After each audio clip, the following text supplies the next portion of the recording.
ಜೀನಾಗೆ ಸಂಪಾದಕತ್ವದಲ್ಲಿ ಜಿಎನ್ಎಸ್ news ಸಾಗರಿಸುತ್ತದೆ ಆಚೆ ಈಚೆ. ಬುಧವಾರದ news ಅಪ್ಡೇಟ್ಗೆ ತಮಗೆ ಸ್ವಾಗತ. ಮುಖ್ಯಾಂಶಗಳು: ಹೊನ್ನಾವರ ಮಾಳ್ಕೋಡು ಘಟನೆಗೆ ಸಿಗಂದೂರು ರಾಮಪ್ಪ ವಿಷಾದ. ಬ್ರಾಹ್ಮಣ ಸಮುದಾಯದ ಬಗ್ಗೆ ನನಗೆ ಅಪಾರ ಗೌರವವಿದೆ. ನನ್ನ ಹೇಳಿಕೆಯಿಂದ ಯಾವುದೇ ಸಮುದಾಯಕ್ಕೆ ಬೇಸರ ಆಗಿದ್ದರೆ ವಿಷಾದ ವ್ಯಕ್ತಪಡಿಸುತ್ತೇನೆ ಎಂದ ಡಾಕ್ಟರ್ ರಾಮಪ್ಪ ಸಿಗಂದೂರು. ಸಾಗರ ಮಾರಿಕಾಂಬಾ ಜಾತ್ರೆ ಸಮಾರೋಪ. ಕೆಲಸ ಮಾಡಿದ ಸಮಿತಿ ಪದಾಧಿಕಾರಿಗಳು ಸಂಚಾಲಕರಿಗೆ ಸನ್ಮಾನ.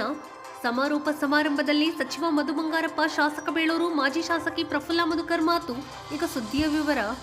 ಹೊನ್ನಾವರದ ಮಾಳ್ಕೋಡು ಗ್ರಾಮದ ಸೀತಾರಾಮ ಕಲ್ಯಾಣ ಕಾರ್ಯಕ್ರಮದ ವೇದಿಕೆ ಕಾರ್ಯಕ್ರಮದಲ್ಲಿ ನನ್ನ ಪ್ರವಚನದ ವೇಳೆ ಯಾವುದಾದರೂ ಸಮುದಾಯಕ್ಕೆ ನೋವಾಗಿದ್ದರೆ ವಿಷಾದ ವ್ಯಕ್ತಪಡಿಸುತ್ತೇನೆ ಎಂದು ಸಿಗಂದೂರು ಕ್ಷೇತ್ರದ ಆನುವಂಶಿಕ ಧರ್ಮದರ್ಶಿ ಡಾಕ್ಟರ್ ರಾಮಪ್ಪ ತಿಳಿಸಿದ್ದಾರೆ. ಈ ಕುರಿತು ಮಾಧ್ಯಮಕ್ಕೆ ಬುಧವಾರ ಪ್ರತಿಕ್ರಿಯೆ ನೀಡಿರುವ ಅವರು, ನಮಸ್ಕಾರ. ಜನವರಿ 31 ಶನಿವಾರ ಹೊನ್ನಾವರ ತಾಲೂಕು ಮಾಳ್ಕೋಡು ಗ್ರಾಮದಲ್ಲಿ ಸೀತಾರಾಮ ಕಲ್ಯಾಣೋತ್ಸವಕ್ಕೆ ನನ್ನನ್ನು ತುಂಬ ಅತಿಥಿಯಾಗಿ ಕರೆದು ಪ್ರವಚನ ಮಾಡಲು ಪ್ರೇರಿಸಿದ್ದ ನಾನು ಆ ಸೀತಾರಾಮ ಕಲ್ಯಾಣೋತ್ಸವ ತುಂಬ ಆನಂದ ಮತ್ತು ಸಂತೋಷದಾಯಕವಾಗಿ ಪೂಜಾ ಕಾರ್ಯಗಳು ತುಂಬ ಚೆನ್ನಾಗಿದ್ದರಿಂದ ಸಂತೋಷಪೂರಿತವಾಗಿ ಆ ಕಾರ್ಯಕ್ರಮದಲ್ಲಿ ಯಾರನ್ನು ಉದ್ದೇಶಪೂರ್ವಕವಾಗಿ ಗಣನೆಗೆ ತೆಗೆದುಕೊಳ್ಳದೆ ನನ್ನ ಮಾತಿನ ಭರಾಟೆ ಒಳಗೆ ಮಾತಾಡಿದ್ದೀನಿ ಅಂತೇಳಿ ತಿಳಿದು ಬಂದಿದ್ದರಿಂದ ನಾನು ಅದಕ್ಕೆ ವಿಷಾದ ಪಡಿಸುತ್ತೇನೆ. ನಾನು ಎಲ್ಲ ಸಮುದಾಯದ ಜೊತೆಗೂ ಚೆಂದಾಗಿದ್ದು ಮತ್ತು ಎಲ್ಲರ ಜೊತೆಗೂ ಅನ್ಯೋನ್ಯವಾಗಿ ಈವರೆಗೂ ಬಂದಿರೋದ್ರಿಂದ ಈ ವಿಚಾರದಲ್ಲಿ ವಿಷಾದ ಪಡಿಸುತ್ತೇನೆ. ಸಾಗರ ಮಾರಿಕಾಂಬಾ ದೇವಸ್ಥಾನ ಇತಿಹಾಸ ಸೃಷ್ಟಿ ಮಾಡಿದೆ. ಶಾಸಕ ಬೇಳೂರು ನೇತೃತ್ವದಲ್ಲಿ ಜಾತ್ರೆಯನ್ನು ಅಚ್ಚುಕಟ್ಟಾಗಿ ನಿರ್ವಹಣೆ ಮಾಡಲಾಗಿದ್ದು ಎಲ್ಲರ ಪ್ರಶಂಸೆಗೂ ನೀವು ಪಾತ್ರರಾಗಿದ್ದೀರಿ ಎಂದು ಜಿಲ್ಲಾ ಉಸ್ತುವಾರಿ ಸಚಿವ ಮಧು ಬಂಗಾರಪ್ಪ ತಿಳಿಸಿದರು.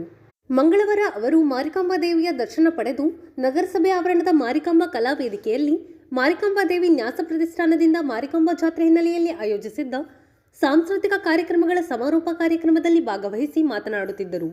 ಶಾಸಕ ಗೋಪಾಲಕೃಷ್ಣ ಬೇಳೂರು ಹಾಗೂ ವಿಧಾನ ಪರಿಷತ್ ಮಾಜಿ ಸದಸ್ಯೆ ಪ್ರಫುಲ್ಲ ಮಧುಕರ್ ಮಾತನಾಡಿದರು. ಪ್ರತಿಷ್ಠಾನದ ಅಧ್ಯಕ್ಷ ಕೆಎನ್ ನಾಗೇಂದ್ರ ಕಾರ್ಯಕ್ರಮದ ಅಧ್ಯಕ್ಷತೆ ವಹಿಸಿದ್ದರು.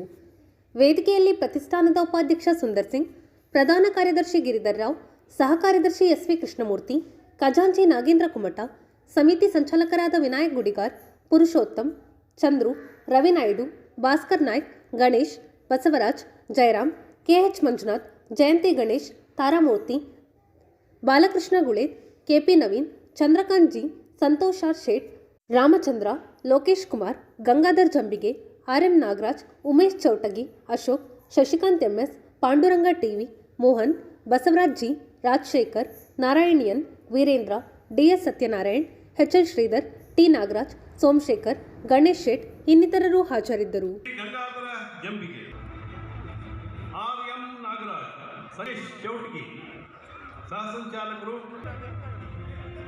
ಶ್ರೀ ಶಶಿಕಾಂತ್ ಎಂ.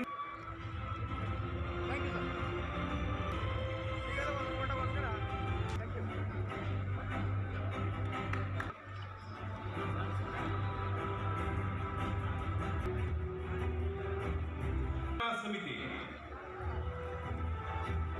ಸ್ವಲ್ಪ ರಾಜನಿಗಳೇ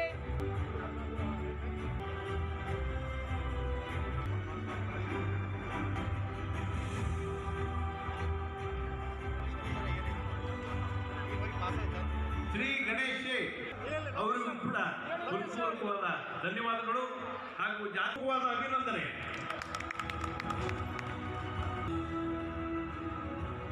ನಮ್ಮೆಲ್ಲರ ಪ್ರೀತಿಯ ಪ್ರಾಂತ್ಯಾಧಿಕಾರಿಗಳು ಆಗಿರುವಂತಹ ಶ್ರೀ ವೀರೇಶ್ ಕುಮಾರ್ ಅವರಿಗೆ ಹೃತ್ಪೂರ್ವಕವಾದ ಅಭಿನಂದನೆ. ಮುಖ್ಯ ಅತಿಥಿಗಳಾಗಿ ಆಗಮಿಸಿ ನೀಡ್ತಾ ಇದ್ದೇವೆ.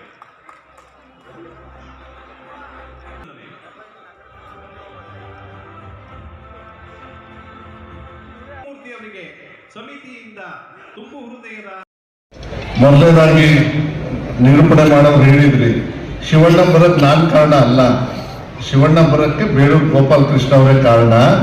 ಯಾಕಂತ ಹೇಳಿದ್ರೆ ಅವ್ರು ಯಾವಾಗ ನಾನು ಕರೆದ್ರೆ ಶಿವಣ್ಣ ಅವ್ರು ಜಾಸ್ತಿ ಬರಲ್ಲ, ಯಾಕಂದ್ರೆ ನಾವು ಯಾವಾಗಲೂ ಕರೀತಾ ಇರ್ತೀವಿ. ಗೋಪಾಲ್ ಕೃಷ್ಣ ಅವ್ರು ಕರೆದಾಗೆಲ್ಲ ಶಿವಣ್ಣವ್ರು ಯಾವತ್ತೂ ಕೂಡ ಬಂದಾರೆ ಅನ್ನೋದನ್ನ ನಾನು ಹೇಳಲಿಕ್ಕೆ ಇಷ್ಟಪಡ್ತೀನಿ.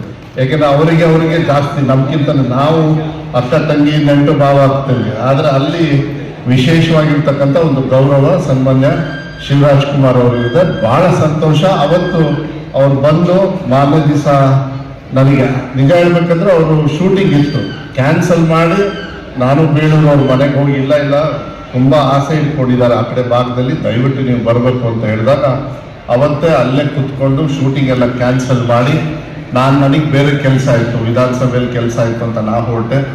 ಎಲ್ಲ ತಿಂಡಿ ಗಿಂಡಿ ಎಲ್ಲ ತಿನ್ನಿಸಿ ಚಿಕನ್ನು ಎಲ್ಲ ಮಾಡಿದ್ರು ಅನ್ಸ್ತದೆ. ಅವತ್ತು ಎಲ್ಲ ತಿನ್ಸೆ ಕಳಿಸ್ಯಾರೆ. ಆದರೆ ಬಹಳ ಸಂತೋಷ ಆಗ್ತದೆ ಒಬ್ಬ ಜಿಲ್ಲಾ ಉಸ್ತುವಾರಿ ಸಚಿವನಾಗಿ. ನಾವು ಶಾಸಕರಾಗಕ್ಕಿಂತ ಮುಂಚೆ ನಾನು ಬೇಳೂರು ಗೋಪಾಲ್ ಕೃಷ್ಣ ಅವರು ಶಿವಣ್ಣವ್ರ ಜೊತೆಗೇನೆ ಈ ಜಾತ್ರೆಗೆ ಬಂದಿದ್ವಿ. ಅವತ್ತು ಸಾಕಷ್ಟು ಜನರು ಹೇಳಿ ಕಳಿಸಿದ್ರಿ, ಎಲ್ಲರೂ ನೀವೆಲ್ಲ ಜೈಶಾಲಿಯಾಗಿ ಬರ್ತೀರಿ ಅಂತ ಹೇಳಿದ್ರು ಕೂಡ ಹೇಳಿದ್ರು. ಅದೇ ಒಂದು ನಡೆದಿದೆ ಅಂತ ಹೇಳಿದ್ರು ತಪ್ಪಾಗಲಾರ್ದು. ಯಾಕೆಂದ್ರೆ ಅವ್ರು ನನಗೆ ನೆನಪಿದೆ, ಬಹಳ ಒಂದು ಅದ್ಭುತವಾಗಿರ್ತಕ್ಕಂಥ ಒಂದು ಕಾರ್ಯಕ್ರಮವನ್ನು ಕೂಡ ನಾವು ಮಾಡಿದ್ವಿ. ಆ ಸಂದರ್ಭದಲ್ಲಿ ಬಹಳ ಸಂತೋಷ ಆಗ್ತದೆ. ನನಗೆ ಅನ್ಸುತ್ತೆ ಸಾಗರ ಒಂದು ಜಾತ್ರೆ ಏನಿದೆ ಇವತ್ತು ನೀವೆಲ್ಲರೂ ಸೇರಿ ಒಂದು ಇತಿಹಾಸವನ್ನ ಸೃಷ್ಟಿ ಮಾಡಿದೀವಿ ಅಂತ ಹೇಳಿದ್ರೆ ತಪ್ಪಾಗಲಾರದು. ಅದಕ್ಕೆ ಸನ್ಮಾನ್ಯ ಗೋಪಾಲ್ ಕೃಷ್ಣ ಅವರ ನೇತೃತ್ವದಲ್ಲಿ, ಯಾಕಂದ್ರೆ ಬಹಳ ವ್ಯವಸ್ಥೆ ಇವತ್ತು ಎಲ್ಲ ಕುತ್ಕೊಂಡು ಮಾತಾಡ್ತಾರೆ. ಶಿವಣ್ಣವರು ಕೂಡ ಅಲ್ಲಿ ಬಂದಾಗ ಹೇಳ್ತಾ ಇದ್ರು ಬಹಳ ಅದ್ಭುತವಾಗಿ ಬಹಳ ಚೆನ್ನಾಗಾಗಿದೆ, ತುಂಬಾ ಚೆನ್ನಾಗಾಗಿದೆ. ಈ ಕಡೆ ಭಾಗದ ಜನಗಳೆಲ್ಲ ಮಾತಾಡಿದಾಗ ಬಹಳ ಸಂತೋಷ ಆಗ್ತದೆ. ನಾನು ಹೆಚ್ಚು ಭಾಷಣ ಮಾಡೋದಕ್ಕೆ ಹೋಗಲಿಲ್ಲ. ನಾನು ಇಷ್ಟೇ ಹೇಳೋದು, ಜಾತ್ರೆ ಅಂದಾಗ ಒಂದು ಸಂಭ್ರಮ ಆದ್ಮೇಲೆ 2 ವರ್ಷಕ್ಕೆ 3 ವರ್ಷಕ್ಕೆ ಮತ್ತೆ ಜಾತ್ರೆ ಬರ್ತದೆ. ಅದು ಬಂದು ದೇವರಿಗೆ ನಾವು ಏನು ಪ್ರಾರ್ಥನೆ ಮಾಡಿರ್ತೀವಿ ಎಲ್ಲರೂ ಕೂಡ ಒಟ್ಟಿಗೆ ಸೇರಿ ಪ್ರಾರ್ಥನೆ ಮಾಡಿ ನಮ್ಮೆಲ್ಲರ ಮೇಲೆ ಆಶೀರ್ವಾದ ಇರಲಿ ಅಂತಕ್ಕಂಥದ್ದನ್ನ ಏನ್ ತಾವೆಲ್ಲರೂ ಬೇಡ್ಕೊಂಡಿರ್ತೀರಿ. ನಿಮ್ಮ ಜೊತೆ ಕಂಡ ನಾನು ಕೂಡ ಆ ರೇಣುಕಾ ನಮ್ಮ ಮಾರಿಕಾಂಬಕ್ಕೆ ಒಂದು ದೊಡ್ಡ ನಮಸ್ಕಾರವನ್ನು ಹೊಡೆದು ಈ ಕಡೆ ಭಾಗದಲ್ಲಿ ಎಲ್ಲರೂ ಕೂಡ ನಾವು ಶಾಂತಿಯುತವಾಗಿ ಯಾವುದೇ ತರದನ್ನ ಎಸ್ ಪಿ ಅವರು ಕೂಡ ಹೇಳ್ತಾ ಇದ್ದಾರೆ. ಮತ್ತೆ ನಮ್ಮ ಎಸ್ ಪಿ ಅವರು ಕೂಡ ಅದೇ ಹೇಳಿದ್ರು. ಎಸ್ ಪಿ ಅವರು ಯಾವುದೇ ಕಾರಣಕ್ಕೂ ಯಾವುದೇ ತರದ ಘಟನೆ ಆಗಿಲ್ಲ. ಫಸ್ಟೇ ಸ್ವಲ್ಪ ಟೈಮ್ ಮಾಡಿದ್ರು, ಅದು ಅನಿವಾರ್ಯ ಆಗ್ತದೆ ಕೆಲಸಕ್ಕೆ, ಅದೇನು ಮಾಡೋಕ್ಕಾಗೋದಿಲ್ಲ. ಆದ್ರೆ ಯಾವುದೇ ತರದ ಆ ದೇವಿಯ ಆಶೀರ್ವಾದದಿಂದ ಯಾವುದೇ ತರದ ತೊಂದರೆ ಆಗದೆ ಇರತಕ್ಕಂಥ ರೀತಿಯಲ್ಲಿ ಒಳ್ಳೆ ರೀತಿಯಲ್ಲಿ ಸಾಂಸ್ಕೃತಿಕ ಕಾರ್ಯಕ್ರಮಗಳು ಎಲ್ಲದೂ ಕೂಡ ನೀವು ದಿನ ನಡ್ಕೊಂಡು ಬಂದಿರ್ತಕ್ಕಂಥದ್ದು. ನಾನು ವಿಶೇಷವಾಗಿ ಬೇಳೂರು ಗೋಪಾಲ್ ಕೃಷ್ಣ ಅವರಿಗೆ ವಿಶೇಷವಾಗಿ ಕೃತಜ್ಞತೆ. ಯಾಕೆಂದ್ರೆ ಈ ಜಾತ್ರೆಗೆ ಪ್ರಿಪರೇಷನ್ ತುಂಬಾ ಚೆನ್ನಾಗಿ ಮಾಡಿದ್ರು. ಅಭಿವೃದ್ಧಿ ಕೆಲಸವನ್ನ ತಗೊಂಡಲ್ಲಿ ನಿಮ್ಗೊಂದು ಆಸೆ ಇರುತ್ತೆ, ಇನ್ನೊಂದು 10-15% ಉಳಿದಿರ್ಬೋದು, ಇಲ್ಲ ಅಂತ ಹೇಳೋದಿಲ್ಲ. ಆದ್ರೆ ಹಠಾಚಲದಿಂದ ಮಾನ್ಯ ಮುಖ್ಯಮಂತ್ರಿಗಳಿಗೆ ಮತ್ತೆ ಎಲ್ಲ ಇಲಾಖೆಯವರ ಹತ್ರ ಮಾತಾಡಿ 3 ತಿಂಗಳ ಹಿಂದೆನೆ ಅವರು ಈ ಕೆಲಸವನ್ನ ಶುರು ಮಾಡಿದ್ರು. ಅವಾಗಲೇ ನಿಜಮದವರಿಗೆ ಈ ಸತಿ ಇತಿಹಾಸದ ಸೃಷ್ಟಿ ಮಾಡ್ತೀವಿ, ಅದಕ್ಕೆಲ್ಲರೂ ಕೂಡ ನಾವೆಲ್ಲರೂ ಕಾರಣಕರ್ತರಾಗಬೇಕು ಅಂತ ಹೇಳಿ ಅದಕ್ಕೆ ಬೇಡ ನೀವು ಒಂದು ಇತಿಹಾಸ ಸೃಷ್ಟಿ ಮಾಡಿದ್ದೀವಿ. ಆ ಮಾಲಿಕಾಂಬ ದೇವಿಯ ಒಂದು ಸೇವೆಯನ್ನ ತಾವೆಲ್ಲರೂ ಕೂಡ ಮಾಡಿದ್ರಿ. ನಿಮ್ ಜೊತೆಗೆ ನಾವು ಕೂಡ ಪಾಲ್ದಾಗ ನನಗೆ ಕೂಡ ಒಂದು ಹೆಮ್ಮೆ. ಅದು ನನಗೆ ಅನ್ಸುತ್ತೆ ಸಿರ್ಸಿ ಜಾತ್ರೆ ಬಿಟ್ರೆ ರಾಜ್ಯದಲ್ಲಿ ಏನಾದ್ರು ರೆಕಾರ್ಡ್ ಬ್ರೇಕ್ ಮಾಡಿದ್ರೆ ಅದು ಇವತ್ತಿನ ಈ ಮಾರಿಕಾಂಬ ದೇವಿಯ ಒಂದು ಜಾತ್ರೆ ಅಂತ ಹೇಳಿದ್ರೆ ತಪ್ಪಾಗಲಾರದು. ನಾನು ಹೆಚ್ಚು ಮಾತಾಡೋಕೆ ಚೆನ್ನಾಗಾಗಲಿ, ಯಾಕೆಂದ್ರೆ ನೀವು ಕೋಲಾಟ ಮತ್ತು ಬೇರೆ ಬೇರೆ ಸಾಂಸ್ಕೃತಿಕ ಕಾರ್ಯಕ್ರಮ ಜಾತ್ರೆಯನ್ನ ಅದ್ದೂರಿಯಾಗಿ ಮಾಡಬೇಕಂತ ಹೇಳಿ ನಾವೆಲ್ಲರೂ ಚರ್ಚೆ ಮಾಡಿದ್ವಿ. ನಾನೊಬ್ಬ ಕ್ಷೇತ್ರದ ಶಾಸಕನಾಗಿ ಗೌರವ ಅಧ್ಯಕ್ಷನಾಗಿ ನನ್ನ ಕರ್ತವ್ಯವನ್ನು ಮಾಡಬೇಕಂತ ಸಂದರ್ಭದಲ್ಲಿ ಸುಮಾರು 20 ಕಮಿಟಿಯವರನ್ನೆಲ್ಲ ಕರೆಸಿ ಮಾನ್ಯ ಎಸಿ ಅವ್ರನ್ನ ಮತ್ತು ನಮ್ಮ ಎಸ್ ಪಿ ಅವ್ರನ್ನ ಮತ್ತೆಲ್ಲ ಅಧಿಕಾರಿಗಳನ್ನ ಕರೆಸಿ, ಅದೇ ಹಿಂದಿನ ಸಾಲಿಗಿಂತ ಈ ಸರಿ 2 ದುಪ್ಪಟ್ಟು ಜನ ಬರುವಂತ ನಿರೀಕ್ಷೆ ಇರುವುದರಿಂದ ಸ್ವಲ್ಪ ನಾವು ಜಾಸ್ತಿ ಒತ್ತಡ ತಗೊಳ್ಬೇಕಾಯ್ತು. ಅದಕ್ಕಾಗಿ ಎಲ್ಲವನ್ನ ಶ್ರಮ ಹಾಕಿದೆ. ಎಲ್ಲ ಕಮಿಟಿಗೆ ಏನೇನು ಕೊಡಬೇಕು ಎಲ್ಲವನ್ನ ಅವರಿಗೆ ನಾವು ಕೊಟ್ಟು ಕಾರ್ಯಕ್ರಮಗಳನ್ನ ಹೀಗೆ ನಡಿಬೇಕು, ಹೀಗೆ ನಡೆಸಬೇಕು. ಆದ್ರೆ ಒಂದು ದಿವಸನೂ ಸಹ ನಾ ಕಮಿಟಿಯ ಯಾವ ಸದಸ್ಯರಿಗೆ ಅಧ್ಯಕ್ಷರಿಗೆ ಅವರು ಯಾರಿಗೂ ಸಹ ಏನೂ ಅಡ್ಡ ಹಾಕಿಲ್ಲ. ಯಾವ 20 ಕಮಿಟಿಗೂ ಸಹ ಅವ್ರು ಏನ್ ದುಡ್ಡು ಕೊಡ್ಬೇಕು ಕೊಡೋದು ಅಷ್ಟೇ, ಚೆನ್ನಾಗಿ ನಡೆಸಿರಿ ಅಂತ ಹೇಳಿದ್ರೆ ಅವರಿಗೆ ಬಿಟ್ಟಿದ್ದೀನಿ. ಬಿಟ್ರೆ ನಾವ್ ಯಾವತ್ತೂ ಅದಕ್ಕೆ ಅಡ್ಡ ಬಂದು ನಿಂತಿಲ್ಲ, ಕೈ ಹಾಕಿಲ್ಲ. ನನಗೆ ಖುಷಿ ಇದೆ, ಅವರೆಲ್ಲರೂ ಒಳ್ಳೆಯವರು ತಮ್ಮ ಕೆಲಸ ಮಾಡಿದ್ದಾರೆ. ಆದ್ರೆ ಒತ್ತಡ ಹಾಕಿದ್ದೀನಿ ಅಷ್ಟೇ, ಹೀಗ್ ಮಾಡ್ಬೇಕು ಹಾಗೆ ಮಾಡ್ಬೇಕು, ಜನರಿಗೆ ತೊಂದರೆ ಆಗ್ಬಾರ್ದು ಅಂತ ಮಾತನ್ನ ಹೇಳಿದ್ದೀನಿ. ಅಷ್ಟು ಬಿಟ್ರೆ ಯಾರಿಗಾದ್ರೂ ಈ ಸಂದರ್ಭದಲ್ಲಿ ಕಮಿಟಿಯವರಿಗೆ ಏನಾದ್ರೂ ಸಣ್ಣ ಪುಟ್ಟ ವ್ಯತ್ಯಾಸ ಆಗಿ ನೋವಾದ್ರೆ ಪಟ್ಟೆ ಹಾಕೋಬೇಡಿ. ಇದು ನನ್ನ ಜಾತ್ರೆ ಅಲ್ಲ, ಸಾರ್ವಜನಿಕರ ಜಾತ್ರೆ, ನಮ್ಮೂರಿನ ಜಾತ್ರೆ ಅಷ್ಟೇ ನಾವು ಹೇಳ್ತಾ ಇರೋದು. ನಾವೆಲ್ಲರಿಗೂ, ನನಗೂ ಬೈದಿದ್ದಾರೆ ಬಹಳ ಜನ, ಎಷ್ಟೋ ಜನ ಬೈಬೋದು, ನನಗೂ ಬೈದಿರ್ಬೋದು. ಆದ್ರೆ ಮೊದಲನೇ ದಿವಸ 5 ಗಂಟೆಗೆ ನಾನು ಇರ್ತವ, ಸಂಜೆ 4 ಗಂಟೆಗೆ ಊಟ ಮಾಡಿದ್ರೆ ನಾನು ನಿಂತ್ಕೊಂಡಿದ್ದೇನೆ. ಯಾಕನ್ನೋದು ನಿಮಗೆ ಯಾರಿಗೂ ಗೊತ್ತಿಲ್ಲ. ನಿಮ್ಗೆ ಬಹುಶಃ ಅವತ್ತು ನಾನು ನಿಲ್ದ ಹೋಗಿದ್ರೆ ಬಹುಶಃ ಎಷ್ಟೋ ಜನ ಕಿಲೋಮೀಟರ್ ನಿಂತಿದ್ರು. ಬೆಳಗ್ಗೆ ಅಂದ್ರೆ ರಾತ್ರಿನೇ ಬಂದಿತ್ತಂತ ಜನ, ಬೆಳಗ್ಗೆ ಬಂದಿತ್ತಂತ ಜನ 4 ಗಂಟೆವರೆಗೆ ಎಷ್ಟು ಫಾಸ್ಟ್ ಆಗಿ ನಾವೆಲ್ಲರೂ ಸೇರಿ ಅವ್ರನ್ನ ಕಳಿಸ್ಕೊಡೋ ರೀತಿಯಲ್ಲಿ ಮಾಡಿದ್ದೀವಿ ಅಂತ ಹೇಳಿದ್ರೆ, ಅದು ಮಾಡದ ಹೋಗಿದ್ರೆ ನಾವು ಬಹಳ ಜನರು ನಾವು ನಿಷ್ಠುರಾಗಬೇಕಾಗಿತ್ತು. ಅದಕ್ಕಾಗಿ ನಾನು ನಿಂತ್ಕೊಂಡೆ ನಾನು ಅವತ್ತು. ಹಾಗಾಗಿ ಆ ನಂತರ ನಮ್ಮ ಅಧಿಕಾರಿಗಳು ಎಲ್ಲ ನಿಂತರು. ಸ್ವಲ್ಪ ವೇಪಿಗಳಿಗೆಲ್ಲ ಕಡಿವಾಣ ಹಾಕಿದ್ವಿ. ಯಾಕಂದ್ರೆ ವೇಪಿಗಳು ಬಂದಿದ್ದ ತಕ್ಷಣ ಅಡ್ಡ ಬಂದ್ಬಿಡುತ್ತೆ ಅಂತ ಸ್ವಲ್ಪ ಕಡಿವಾಣ ಹಾಕಿದ್ದೀವಿ.